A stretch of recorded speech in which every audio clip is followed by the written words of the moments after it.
inter-religion land transfer যেনেকৈ এগৰাকী হিন্দু মানুহে মুছলমান মানুহক মাটি বিক্ৰী কৰিব বা মুছলমানে হিন্দুক বিক্ৰী কৰিব বা কোনোবাই খ্ৰীষ্টিয়ানক বিক্ৰী কৰিব বা কোনোবাই বুদ্ধিষ্টক বিক্ৰী কৰিব কোনোবাই জৈনক বিক্ৰী কৰিব এই ইণ্টাৰ-ৰিলিজিয়ন লেণ্ড সেল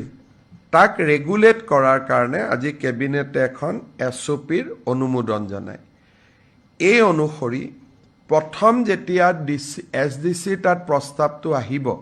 যে মই মাটিখিনি বিক্ৰী কৰিব খোজো যদি স্বধৰ্মৰ হয় ক'বলগীয়া একো নাই যদি ধৰ্ম বেলেগ হয়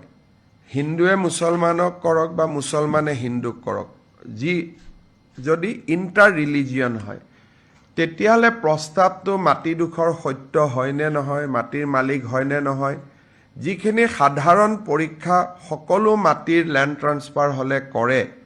তাক কৰাৰ পিছত প্ৰস্তাৱটো DC অফিচলৈকে প্ৰেৰণ কৰিব DCয়ে প্ৰস্তাৱটো লগে লগে ৰেভিনিউ ডিপাৰ্টমেণ্টত পঠাই দিব চৰকাৰত ৰেভিনিউ ডিপাৰ্টমেণ্টত এজন নোডেল অফিচাৰ থাকিব ৰেভিনিউ ডিপাৰ্টমেণ্টে প্ৰস্তাৱটো পোৱাৰ পিছত ৰেভিনিউ ডিপাৰ্টমেণ্টে স্পেচিয়েল ব্ৰাঞ্চক অসম পুলিচৰ স্পেচিয়েল ব্ৰাঞ্চলৈকে প্ৰস্তাৱটো প্ৰেৰণ কৰিব স্পেচিয়েল ব্ৰাঞ্চে চাৰিটা বিষয় চাব যে ই ফ্ৰডুলেণ্ট নেকি বা কোহেচিভ নেকি ইলিগেল ট্ৰান্সফাৰ নেকি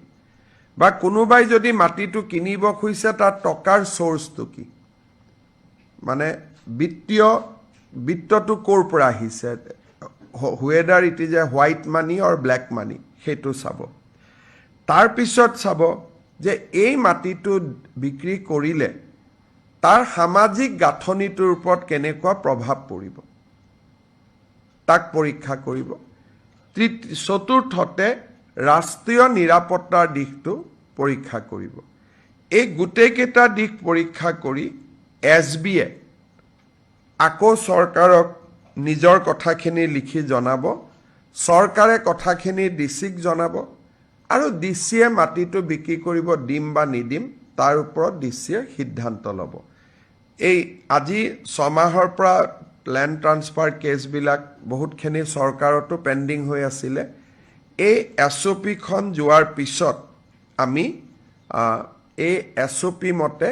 সিদ্ধান্ত আমি ল'ব পাৰিম